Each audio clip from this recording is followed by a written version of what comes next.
जबलपुर में बेहद चौंकाने वाली एक घटना सामने आई जिसका हम जिक्र करने जा रहे हैं।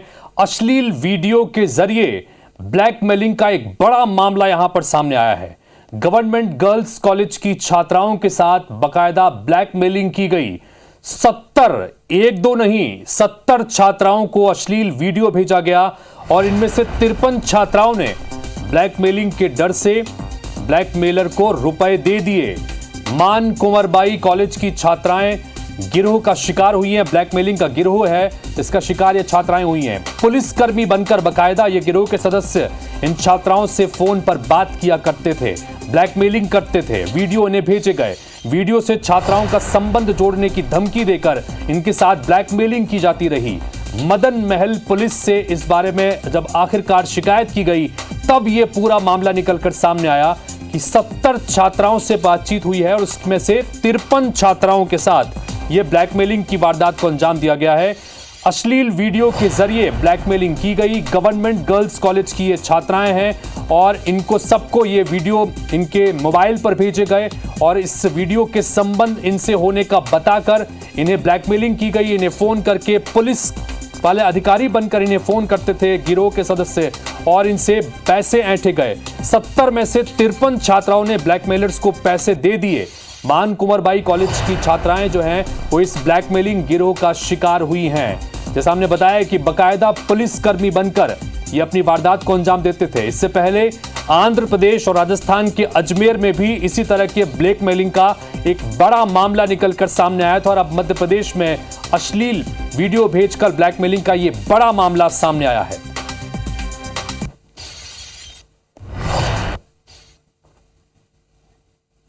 सर, मेरे पास फ़ोन आया था कल, तो वो बोल रहा था कि मैं ऐसा ही बोल रहा हूँ गोरखपुर थाने से। आपका ये नंबर जो है ना कि आपका जो मोबाइल नंबर है वो किसी गलत काम में यूज़ किया जा रहा है। अगर आप इस नंबर को हटवाना चाहते हो तो आप मेरे को इतने इतने पैसे दीजिए। अगर नहीं दे रहे हो तो आपके घर में पुलिस जाएगी और पुलिस जाएगी, आपकी बदनामी भी बहुत होगी। फिर गंदी गंदी वीडियो भेजने लगा व्हाट्सएप में और फिर बोलता है कि मैं तुम्हारा नंबर वायरल कर दूंगा, तुम मीडिया के सामने बोलना पड़ेगा, मैं तुम्हारे घर पुलिस भेज रहा, अगर तुमने पैसे सेंड नहीं की हो तो 3000 बोल रहा था। पर मैं और मेरी सिस्टर थी तो डर के मारे मैंने 1500 बच कर दी रही। भैया, आज हमने 80 बच्चों से बात किया जिसमें से 70 पीड़ित मिले इस चीज़ से, जिसमें से 53 बच्चे पैसे दे चुके हैं।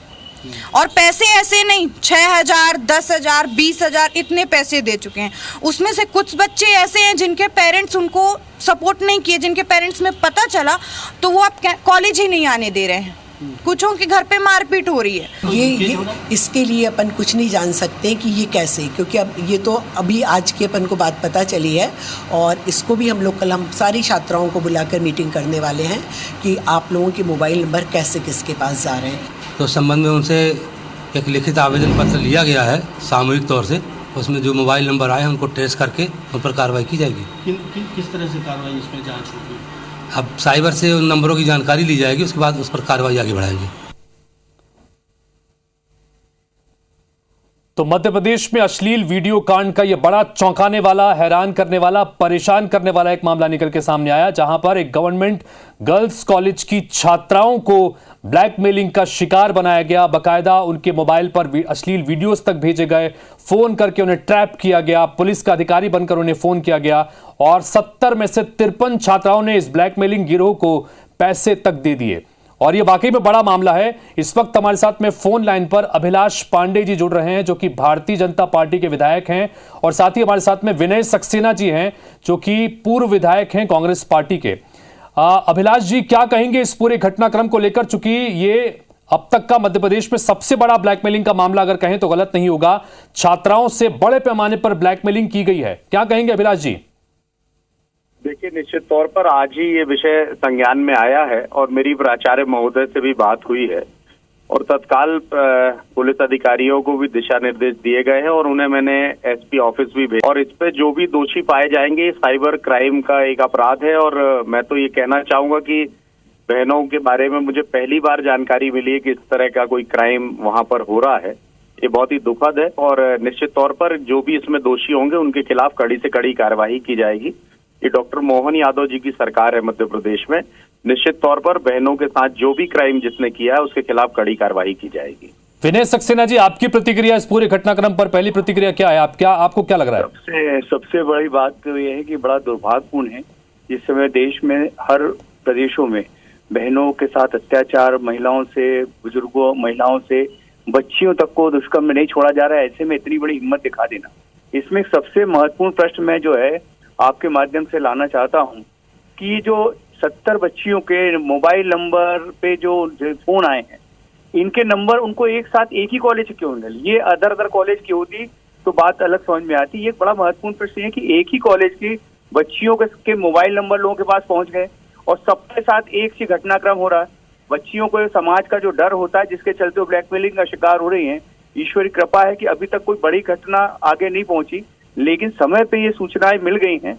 बच्चियों को एक तरफ जागरूक करने की भी जरूरत है कि उनको आज डरने की जरूरत नहीं है। समाज बहुत आगे बढ़ गया, उनके साथ कहीं भी कोई छोटी बात भी होगी पूरा समाज उनके साथ खड़ा है। और ये कोई राजनीतिक मुद्दा भी नहीं है, मुद्दा ये जरूर है कि आखिर हिम्मत देखिए, गलत काम करने वालों की शासन का ये दबाव होना चाहिए, शासन का ये डर होना चाहिए, वो कहीं ना कहीं डर खत्म है। और साइबर क्राइम जो बड़ा नाम बताया जाता है वो कहीं ना कहीं उन्नत जितना होना चाहिए। साइबर क्राइम में जो लोग हैं, आप देखिए कईयों के तो मोबाइल जब वापस किए जाते हैं तो बड़े बड़े अधिकारी फोटो खिंचवाते हैं, लेकिन जब बड़ी घटनाएं होती है तो उनको पता कर लगाने महीनों लग जाते हैं।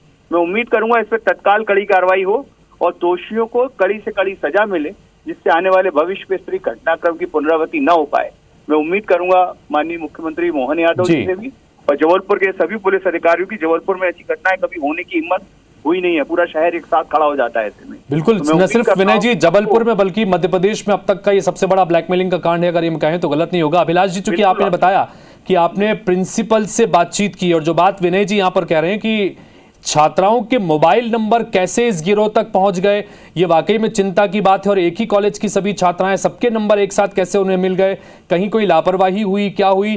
तो क्या प्राचार्य से आपने चूंकि स्वयं बातचीत की है तो कोई जानकारी उन्होंने दी? अभिलाष जी, देखिए मेरी बातचीत उन्होंने बताया है कि इस तरह से ये घटना हुई है और निश्चित तौर पर जो बात आपने कही है कि एक ही कॉलेज के बच्चों के नंबर मिलना, फिर उन बच्चों के साथ फ्रॉड होना, फिर उनके साथ साइबर क्राइम करना, ये बड़ा चिंतनीय विषय है। इसलिए इस विषय पर भी व्यवस्थित रूप से इसकी जांच कर जो भी इसमें दोषी पाया जाएगा, मैं आपको विश्वास दिलाता हूं उन सबके खिलाफ कड़ी से कड़ी कार्रवाई भी कराऊंगा, ये आपको विश्वास है मेरा। सलाह देना चाहेंगे इस मसले को लेकर, क्योंकि वाकई में जैसा आपने कहा कि राजनीति का विषय नहीं है, वाकई में राजनीति का विषय नहीं है, बच्चियों की सुरक्षा से जुड़ा मामला है। और ऐसे में क्या आप सलाह देना चाहेंगे कि क्या कुछ इस मसले पर होना चाहिए और आगे भी इस तरह के मामले ना हो, इसके लिए क्या होना चाहिए? देखिए, मैं तो सबसे पहले तो ये बच्चियों को ये आग्रह करूंगा कि बिल्कुल घबराने की जरूरत नहीं है और बिल्कुल भी चिंता करने का विषय नहीं है। पूरा समाज आपके साथ है, हम सब भी आपके साथ हैं, लेकिन मेरा बच्चियों से यही निवेदन है कि थोड़ा सावधानी जरूर बरतें। कई बार मोबाइलों पर लोग फोन कर अलग अलग प्रकार की लिंक भी भेज, लिंक से कहीं पैसे चुराने का काम करते हैं, कहीं अलग प्रकार की घटना करते हैं। मैं बस इतना ही कहूंगा कि बिल्कुल चिंता न करें, जो भी दोषी होगा बेटा उन पर सब पर हम कार्रवाई करेंगे। आप बिल्कुल अच्छे से रहें और बिल्कुल चिंता न करें, परिवार को जरूर अपनी हर बात को बताएं। चलिए, तो कुल मिलाकर अभिलाष जी भी कमोबेश वही बात कह रहे हैं, विनय जी भी ये बात कर रहे हैं कि इस मामले में दोषियों के खिलाफ कड़ी कार्रवाई होनी चाहिए और कार्रवाई किस स्तर पर होती है ये भी देखना होगा, क्योंकि इस तरह का मामला अब आगे ना आए इसके लिए भी क्या कुछ किया जा सकता है, इस पर भी बात करनी होगी। फिलहाल आप दोनों का बहुत बहुत शुक्रिया। तो मध्य प्रदेश में ये अश्लील वीडियो कांड के रूप में एक बड़ा मामला निकल के सामने आया है। दरअसल ये बड़ा ब्लैकमेलिंग कांड अगर इसे हम कहें तो गलत नहीं होगा, क्योंकि एक साथ एक ही कॉलेज की 70 छात्राओं को निशाना बनाया गया और इन 70 छात्राओं में से 53 छात्राओं ने इस ब्लैकमेलिंग गिरोह को पैसे दे दिए। और आपने अभी सुना कि पैसे भी कम छोटी मोटी रकम नहीं, 6,000, 5,000, 10,000 और 20-20 हजार रुपए तक इन छात्राओं से ऐंठ लिए गए। और वहीं कुछ छात्राएं ऐसी भी हैं जिन्होंने जाकर अपने परिजनों को यह बात जब बताई तो पेरेंट्स ने इस पर कार्रवाई करने के बजाय, उनका सपोर्ट करने के बजाय उन्हें कॉलेज भेजना ही बंद कर दिया। तो ये कई तरह के स्तर पर लापरवाहियां भी इस तरह की होती हैं और इसीलिए इस तरह के मामले निकल के सामने आते हैं। विजेंद्र पांडे हमारे सहयोगी निकल के जुड़ रहे हैं, उनसे बात चलते हैं। विजेंद्र, ये मामला बड़ा चौंकाने वाला है, क्योंकि बड़ा हैरान करने वाला भी है, क्योंकि इस तरह की ब्लैकमेलिंग का ये पहला मामला अगर मध्य प्रदेश में इतने बड़े स्तर पर हुआ है, कहना गलत नहीं होगा। लेकिन कैसे इनके नंबर ब्लैकमेलर्स तक पहुंचे और इसके बाद ये पूरी तरह से घटनाक्रम होता रहा, 53 छात्राओं से पैसे ले लिए गए। उसके बाद आखिरकार जब शिकायत हुई तब यह मामला निकल के सामने आया। तो लापरवाहियां भी बहुत स्तर पर हुई हैं।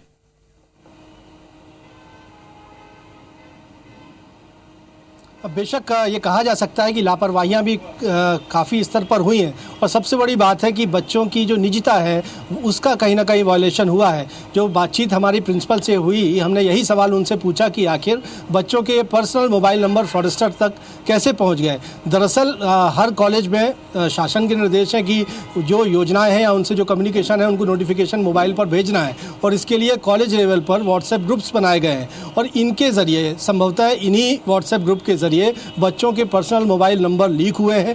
उनमें जो लोग जुड़े हुए थे उनके ज़रिए, उनसे जुड़े हुए जो लोग होंगे उनके ज़रिए ये निजता का हनन हुआ है। और फिर जब फ्रॉडस्टर्स के पास इन बच्चियों के मोबाइल नंबर पहुंच गए तो उन्होंने यहाँ पर एक बड़ी ब्लैकमेलिंग की वारदात को अंजाम दिया। पहले रैंडमली उनके मोबाइल पर न्यूड वीडियो, पॉर्न वीडियो भेजे गए। ये कहा गया कि वो जबलपुर के ही किसी थाने से बोल रहे हैं, और इस मामले में साइबर क्राइम में उनको बतौर आरोपी कन्विक्ट किया जा सकता है, प्रोसिक्यूट किया जा सकता है, और अगर इससे उनको बचना है तो वो पुलिस को वो उनको कुछ पैसे दे दें। और इस तरह से जो बात सामने आई है कि कई छात्राओं ने डर सहम कर ये पैसे की राशि जो है ट्रांसफ़र कर दी है। चूँकि QR कोड भी इस फ्रॉडस्टर ने शेयर किया था। ये कोई गिरोह है जो संगठित तौर पर काम कर रहा है।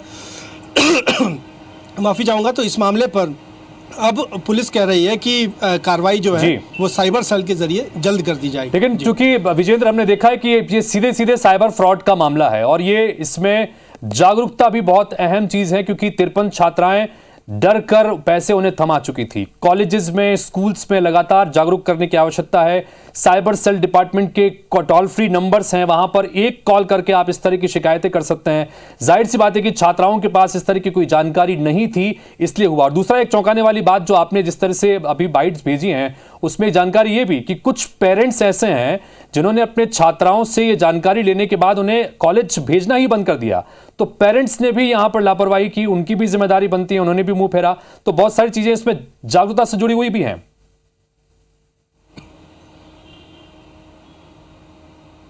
बिल्कुल बिल्कुल हितेश, मध्यम वर्गीय परिवार, निम्न मध्यम वर्गीय परिवार की बच्चियां हैं जो इन गवर्नमेंट कॉलेजेस में, गर्ल्स कॉलेज में पहुंचती हैं, और कहीं ना कहीं इस पे न सिर्फ वो खुद जागरूक नहीं थी कि वो इनके झांसे में आ गई, लेकिन सबसे बड़ा सवाल है कि जो ऐसे कॉलेज हैं वहाँ के जो प्रबंधन है उनकी जिम्मेदारी है कि वो एक गार्जियन के तौर पर रहते हैं।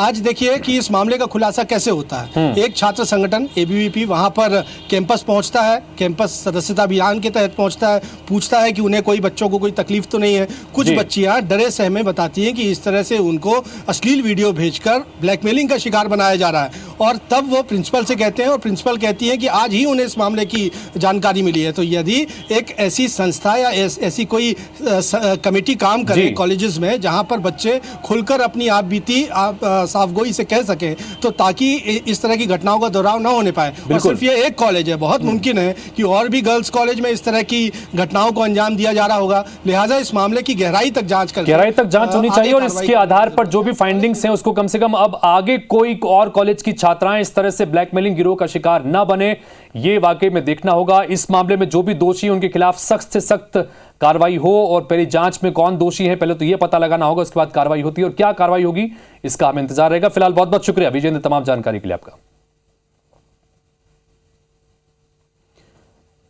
तो इसी के साथ फिलहाल जैसे आपने देखा कि मध्य प्रदेश में अश्लील वीडियो कांड से जुड़ा यह बड़ा मामला निकल के सामने आया, जहां पर ब्लैकमेलिंग हुई है, 70 छात्राओं से ब्लैकमेलिंग हुई है। देखना है कि इस मामले में आगे जांच अब किस दिशा में आगे बढ़ती है।